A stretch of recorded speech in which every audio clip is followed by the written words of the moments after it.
लौटाकर उनका स्वागत करें। गुमान राम जी प्रजापति।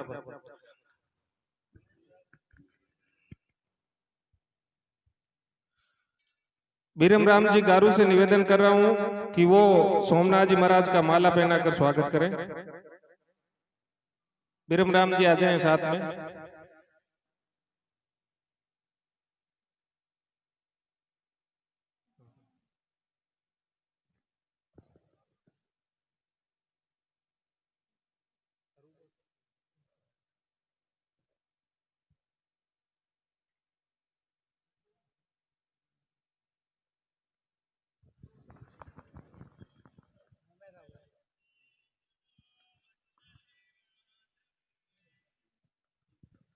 बोला वंचना जी महाराज की।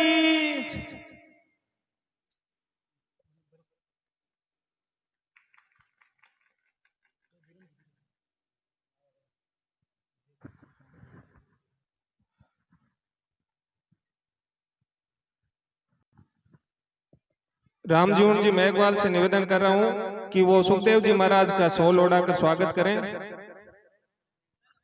श्रवण बापू श्रवणदास जी महाराज का 100 लौटाकर स्वागत करें।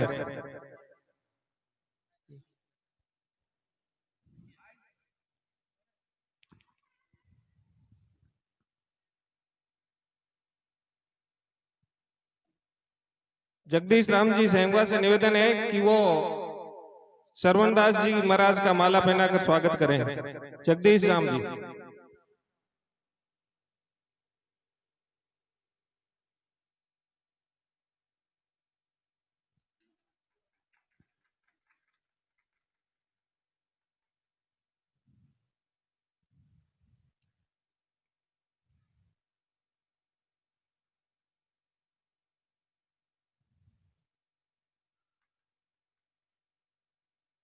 रामपाल दास जी महाराज से निवेदन है कि वो सुखदेव जी महाराज का 100 लोटा का स्वागत करें।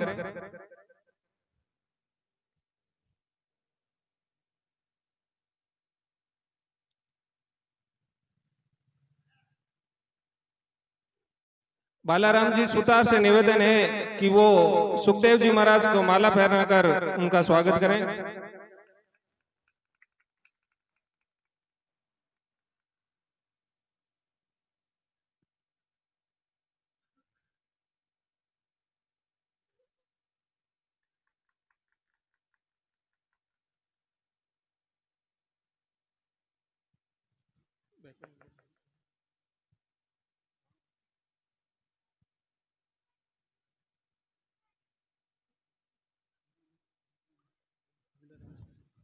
विश्व हिंदू परिषद से भी हमारे यहाँ पर मेहमान आए हैं फगला राम जी, तो सीताराम जी जाकर से निवेदन है कि वो उनका माला पहनाकर स्वागत करें।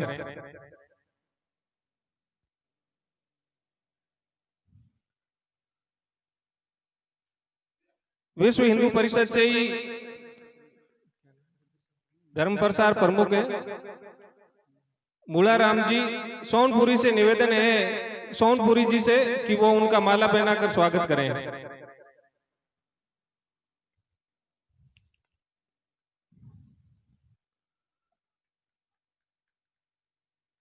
मंदिर निर्माण की सहयोग राशि में सोमनाथ जी महाराज ने 1100 रुपए भेंट किए हैं, छोटूलाल जी जाखड़ ने है 500 रुपए भेंट किए हैं और हिमताराम जी बाणू जी ने 100 रुपए भेंट किए हैं। अपनी श्रद्धा अनुसार आप लोग है घर पे ही इनको दे, जो भी सहयोग राशि होगी वो घर घर आकर के आपसे ले जाएंगे और आपको एक रसीद भी देंगे।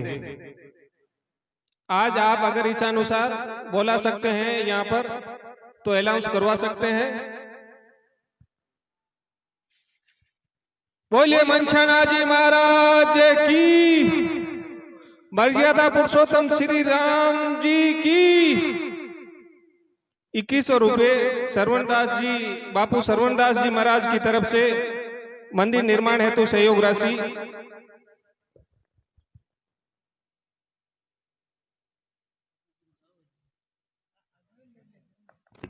राम राम। एक जगह देना जी, कहीं भी जन्मभूमि में देव, चाहे कालू वाला बोले यहाँ भी कार्यक्रम रखिया, मैसपुर वाला बोले माँ भी रख रही, एक जगह कहीं न कहीं सहयोग राशि पहुंच जाएगी। अच्छा यूं है क्या? जननी जन्म भूमि स्वर्गदपि गरीयसः। 100 रुपये बालाराम जी सुतार की तरफ से सहयोग राशि। सुखदेव जी फरमाओ।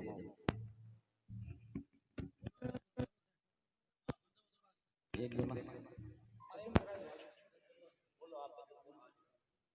तो आप कार्यकर्ता और बोलो तो 12वां आयोड का है ना। अच्छा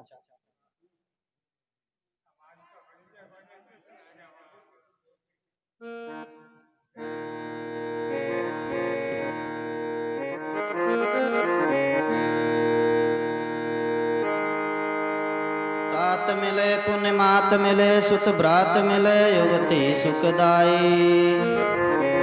राज मिले गजबाज मिले सब साज मिले मनवांचित पाए। लोक मिले सुर लोक मिले विधि लोक मिले बैंकुंठा जाए। सुंदर और मिले सब ही सुख पर संत समागम दुर्लभ भाई। दादू इन संसार में दो रतन है अनमोल। एक साईं अरु संत जना जिनका मोल न तोल।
अनंत कोटि संत महान पुरुषों की।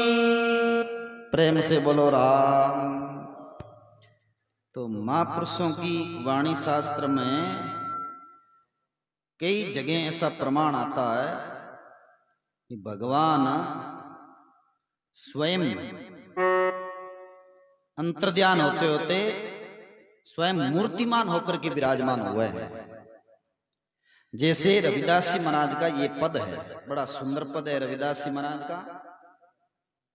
रविदास जी महाराज परमात्मा श्री हरि के परम भक्त हुए। एक दिन भगवान ने रविदास जी महाराज को बोला कि जो शालिग्राम की आप पूजा करते रहो, शालिग्राम में भगवान का रूप है। शालिग्राम खुद बने भगवान। कब बनिया के जालंधर नाम का असुर था, राम राम, जालंधर नाम के असुर ने बड़ा उत्पात मचाया था। उनकी पत्नी का नाम वृंदा था। वृंदा पत्नी वो बड़ी सती ही, बहुत बड़ी सती ही।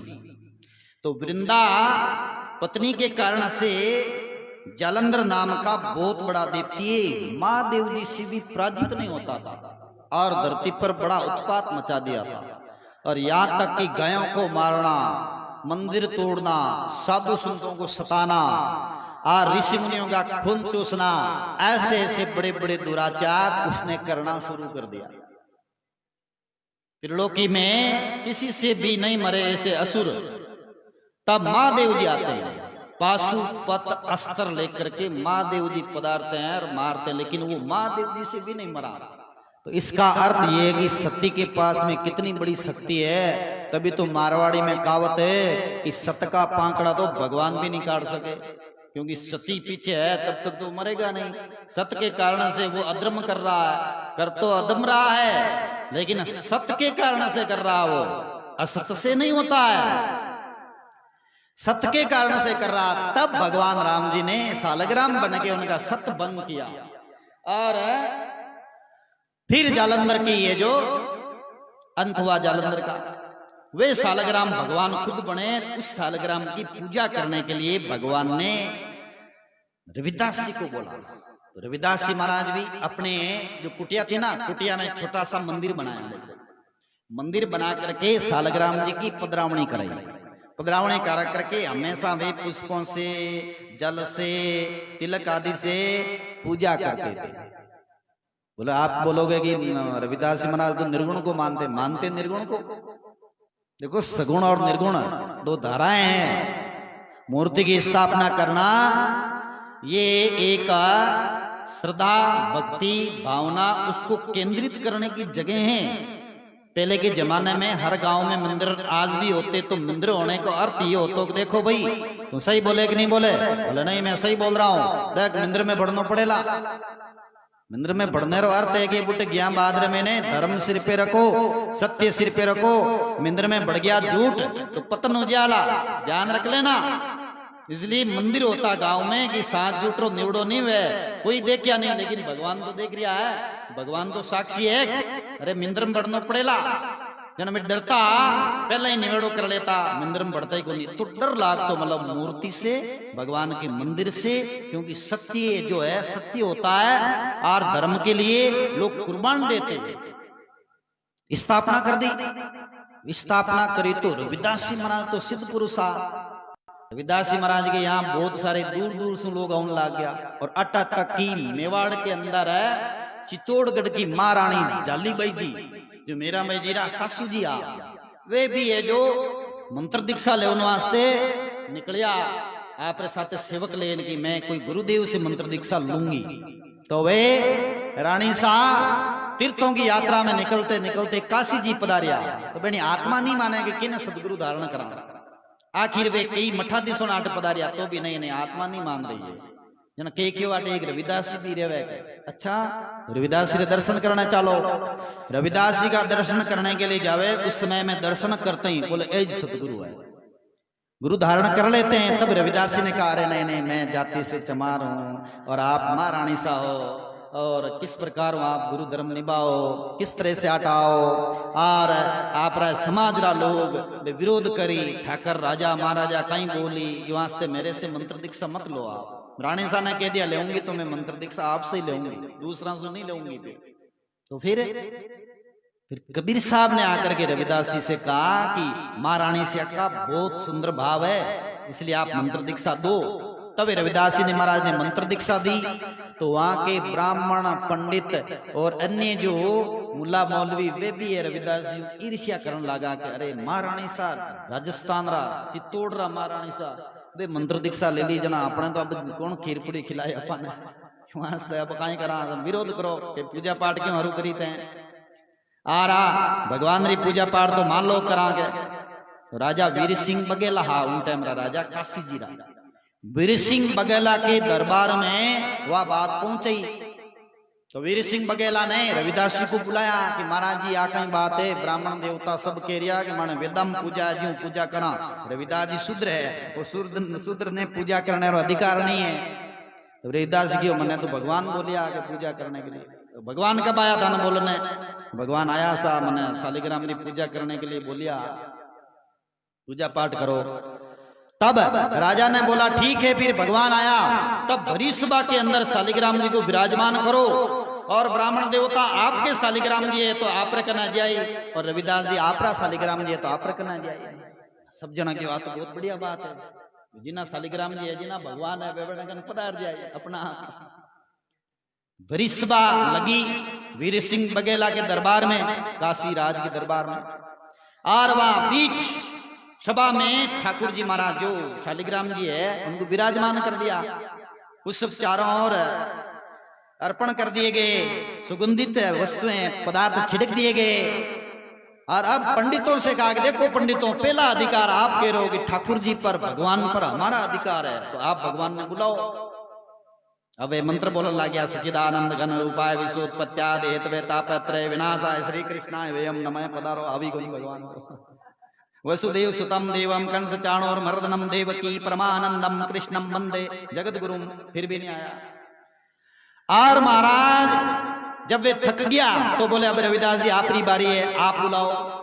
जब रविदास जी महाराज ने कृष्ण कृष्ण महायोगी स त्वम आद्य पुरुषम पर व्यक्ता व्यक्ता मिदम विश्वम रूपम ते ब्राह्मणा विदु। ठुमक ठुमक करके भगवान शालिग्राम जी सीधे रविदास जी महाराज के पास पधार गया। तब रामदास जी महाराज की वाणी में आवे, सालग स्वामी मुखा बुलाया, मुंडो बुलाया सालग स्वामी को। तो कहीं कहीं इतिहास में ऐसा प्रमाण आवे जैसे जगन्नाथ जी महाराज की मूर्तियां आवे वे भी मुंडे बोली और निर्माण हुआ, और श्रीरंग जी की मूर्तियां हैं वे भी भगवान है जो स्वयं अपनी प्रतिमा रूप में धारण करा दी। और जो अपन बोलते हैं तिरुपति बालाजी, वे बालाजी खुद परमात्मा हैं, वे खुदो खुद अपनी मूर्ति बना दी थी शरीर की और खुद विराजमान हो गए। और जो बद्रिका आश्रम में नर नारायण की मूर्ति है वह भी भगवान स्वयं नर नारायण है, विग्रह के रूप में विराजमान हुए, खुदो खुद विराजमान हुए थे। तो चाइना से आने वाला विद्रमी लोग उस समय में फायान से भी पहले चाइना के विद्रमी लोगों ने मंदिर तोड़ करके मूर्तियों को वहां एक खड़ी एक गहरा खड्डा में डाल दिया था। जब शंकराचार्य जी महाराज का अवतार हुआ 2100 वर्षों पहले, तब शंकराचार्य जी ने पुनः उन मूर्तियों को निकाल करके अभी जो बद्रिका आश्रम में भगवान नर और नारायण की मूर्तियां हैं वो शंकराचार्य जी महाराज के द्वारा स्थापित मूर्तियां हैं। इसलिए विग्रह का महत्व है, ऐसा नहीं कि नहीं है। विग्रह का, मंदिर का, मूर्ति का महत्व है, लेकिन जो राम राम राम राम करते और पाखंड करते उन पर महापुरुषों ने प्रहार किया है कि आप पाखंड करते हो और फिर मूर्ति पूजते हो, मंदिर में रहते हो, ठगते हो, उनके लिए कहा है। बाकी मूर्ति की खंडना नहीं की है, मूर्ति का तो प्रतिमा मान करके उन्होंने महिमा की है, मंदिर की स्थापना की है। और शास्त्रों में प्रमाण आता कि रामानंद जी महाराज के 12 शिष्य हुए, उनमें 1-2 निर्गुणी शिष्य और बाकी के धन्ना जाट हैं, उनके लिए तो उनके खेत के अंदर भगवान ठाकुर जी की पधरावणी कराई थी और रामानंद जी पैदल पैदल आए थे, सुरसुरानंद जी गायन करते हुए आए थे और बाकी के भगत नृत्य करते हुए आए थे। पूज्यपाद पिपाजी महाराज के यहाँ पर पधरावणी की गई तो ठाकुर जी महाराज को पालकी में विराजमान करके श्री मूर्तियों को, और सुरसुरा जी पीछे यूं बेग चलते हैं और चमर करते हुए चलते रहते हैं, और बाकी के भक्त पैदल, और ठाकुर जी महाराज को रथ पर विराजमान करके पीपा जी महाराज ने गढ़ गागरोन में पधरावनी कराई थी। आज भी मंदिर है। तो मूर्तियों का बड़ा महत्व भी है। तो अपने भारतवर्ष के अंदर भारत का नाक सियावर रामचंद्र जी भगवान का जो मंदिर बनने जा रहा है, कितने वर्षों का सपना साकार होने जा रहा है। विदेशी आक्रांताओं ने पहले उस मंदिर को ध्वस्त कर दिया था और वहां पर गुब्स बना रखे थे। भारत के कार्यकर्ता, भारत के राम सेवकों ने, सनातन धर्म के मानने वाले प्रेमी भक्तों ने उस कुल निशान को मिटा करके और उन्हें मंदिर की स्थापना हो, उसके लिए उन्होंने अथक प्रयास किए और अपनी कुर्बानियां भी दी। जी जान के जुटे हुए आंदोलन किया, वर्षों तक जूझते रहे, और तथाकथित राजनीतिक पार्टियों ने रोटियां सेकना आरंभ किया। लेकिन वो समय आ गया भगवान राम की कृपा से कि अब मंदिर बनने में कोई देरी नहीं होगी, मंदिर बन के ही रहेगा। भारत के महान सूरवीरों का ये उद्घोष रहा है, ये सिंहनाद रहा है कि मंदिर बनेगा तो वहीं बनेगा। अगर वहां मंदिर नहीं बनेगा तो क्या मक्का मदीना में मंदिर बनेगा? भगवान राम की जन्मभूमि जहां भगवान राम जी प्रकट हुए हैं, अगर उस जगह मंदिर नहीं बनेगा तो फिर कहां बनेगा? हिंदू पिटुओं ने वकालत भगवान राम के खिलाफ की, ऐसे भी मूर्ख मिल गए थे। तो धवन जैसा मूर्ख व्यक्ति, उन्होंने राम मंदिर नहीं बनना चाहिए वकालत विरोध में की थी। कई ऐसे मूर्ख लोग बोले थे कि अभी इस मैटर को रोक दो। क्यों रोक दें? अरे हिंदुस्तान के अंदर ये जब आंदोलन छिड़ा तो पूरे हिंदुस्तान के अंदर घर घर के अंदर ये क्रांति जगाई गई। फिर भी राजनीतिक मैटर के कारण बोले रोको रोको रोको, कब तक रोका जाए? इसलिए एक होकर के समस्त भारतीयों ने और ये निर्णय करवाया कि मंदिर वहीं बनेगा, और उसी जगह पर भगवान राम जी के वहां मंदिर के अवशेष भी मिले हैं, मंदिर तोड़े गए उनके प्रमाण भी मिले हैं, मूर्तियां खंडित की गई वो भी मिले हैं, और मंदिर के जो चिन्ह हैं वो भी मिले हैं, सारे प्रमाण दे दिए गए। अरे और तो और क्या, जजों को भी नाक रगड़ करके स्वीकार करना पड़ा कि भगवान राम जी का मंदिर तो केवल यहीं बनेगा। 3 भाग कर दो। 3 भाग कैसे कर दे? जब मंदिर यहाँ था, भगवान राम जी यहाँ प्रकट हुए हैं, इतिहास प्रमाण दे रहा है, 3 भाग कर दो कि 1 भाग दे दो अमुक लोगों को, दूसरा भाग अमुक लोगों को, तीसरा भाग ये दे दो ना, कोई कचरा नहीं रखा जाएगा। दिया जाए तो बराबर शुद्ध, सात्विक और निष्कंटक दिया जाए। और वो समय अब आया है, और इसके लिए भारत का हर नागरिक है, भारत का हर कार्यकर्ता, हर राम भगत इसके लिए कटिबद्ध होकर के आज अपना जो भी सहयोग राशि 10 रुपया का बोल रहे हैं कार्यकर्ता, मैं कह रहा हूं 1 रुपया से लेकर के कितना ही हो वो सहयोग राशि पहुंचानी चाहिए, क्योंकि अपने भगवान राम इष्ट हैं, और भगवान राम और भगवान कृष्ण के कारण ये हिंदुस्तान की महिमा है। हिंदुस्तान की महिमा है तो गीता, गंगा, गोपी, गायत्री इनके कारण महिमा है, न कि विदेशी आक्रांताओं के कारण से। हमारे इतिहास को यही पढ़ाया गया, बाबर कौन था, अकबर कौन था, अकबर मान था, फलाना मान था, ये मान था, मोहम्मद गजनवी कहां से आया? अरे ये क्यों नहीं पढ़ाया कि भगवान राम जी यहाँ अवतरित हुए, भगवान राम जी की ये महिमा है, भगवान राम जी ने ये शिक्षा दी है, भगवान कृष्ण ने गीता जी में ये कहा है, ये क्यों नहीं पढ़ाया गया? हम जब इतिहास पढ़ते तो वही पढ़ने के लिए मिलता था कि मुगलों का बाबर का बेटा फलाना हुमायूं, हुमायूं का बेटा अकबर, यही पढ़ेंगे हम? विदेशियों की महिमा करें? हम पढ़ेंगे तो गीता पढ़ेंगे, हम पढ़ेंगे तो रामायण पढ़ेंगे, हम पढ़ेंगे तो पुराण पढ़ेंगे, हम पढ़ेंगे तो उन सतियों की महिमा पढ़ेंगे जो सतियां अनुसुईया जैसी महान सती हुई है, सीता जैसी महान सती हुई है, मीरा जैसी महान भक्त हुई है, उन महापुरुषों की महिमा पढ़ेंगे, न कि मोहम्मद गजनवी और मोहम्मद गौरी जैसे लुटेरों की कथा पढ़ेंगे। हम उनकी कथा पढ़ेंगे, उन लुटेरों की, उन आक्रांताओं की हम महिमा करेंगे, उनके प्रश्नों का हम उत्तर देंगे। दिखा रहे उन लोगों को जो विदेशी ईस्ट इंडिया कंपनी में लॉर्ड मकेला था, उस क्रूर व्यक्ति ने पूरी शिक्षा पद्धति को बदल के रख दिया था। गुरुकुल की स्थापना होनी चाहिए, गुरुकुल में हमारे शास्त्र पढ़ाए जाने चाहिए, गुरुकुल में गाय की क्या महिमा वो पढ़ाया जाना चाहिए। हमने तो सुना था कि एक विदेशी औरत ने ये भी पुस्तक निकाल दी थी कि गाय का मांस खाने से बुढ़ापा नहीं आता है। कैसी मूर्ख औरत, उसने ये पढ़ा दिया था और ये पुस्तक निकाल दी थी। क्या हिंदुस्तान के व्यक्ति इस पुस्तक को स्वीकार करेंगे? कदापि नहीं। गाय माता अपनी माता है, उसका मांस खाने वाला नरक कुंड में जाता है। कलयुग उनके सिर पर सवार हो गया है, वही ऐसा कहता है। गाय के ऊपर लाठी चलाना भी पाप है और वो हत्यारे गायों की चौड़े आम हत्या करते हैं। और यहाँ तक कि बड़े बाजार में उन पार्टी के लोग गाय को काट करके बछड़े के मांस के टुकड़ों को खाते हैं और फिर ऐसे लोगों को समर्थन देना कहां तक ये जायज है? कदापि जायज नहीं है।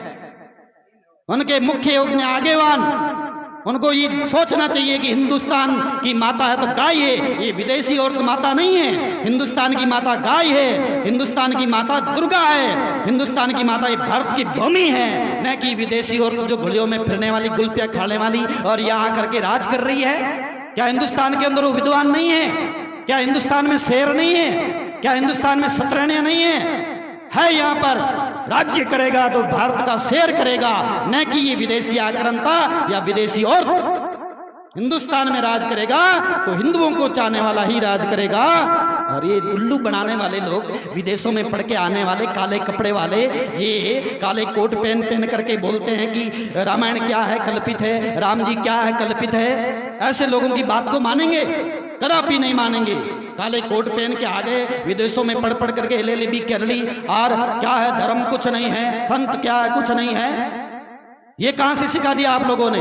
भारत के बच्चे के रग रग में राम जी बसे हुए हैं, भारत के बच्चे के रग रग में कृष्ण बसे हुए हैं, भारत के बच्चे के रग रग में गीता और गायत्री और गंगा जी बसे हुए हैं।